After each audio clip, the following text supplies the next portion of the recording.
আমি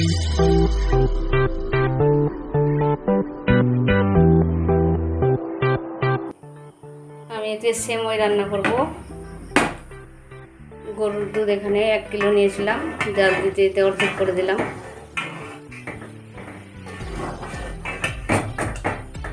যত ঘন করা যাবে সেমইটা তত খেতে ভালো লাগবে। দেখেন 1 কিলো দুধ অর্ধেক হয়ে গেছে।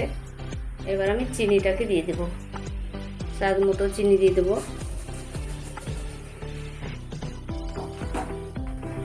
আরও অনেকক্ষণ ধরে ফুটাবো। এবার কাজু আর কিশমিশটাকে দিয়ে দেব দুধের মধ্যে।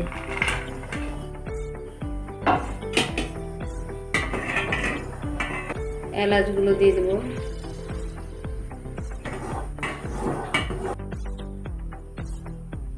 এখানে আমি চালের রুটি বানিয়ে নিয়েছি সেমই দিয়ে খাওয়ার জন্য। হয়ে গেছে ফোটানো দুধটা। এবার আমি সেমইগুলোকে ঢেলে দেব।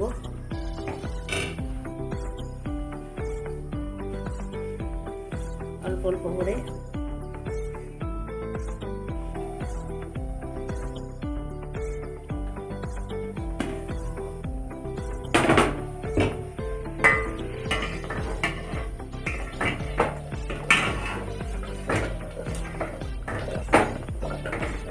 হয়ে গেছে, এবার আমি বন্ধ করে দিব।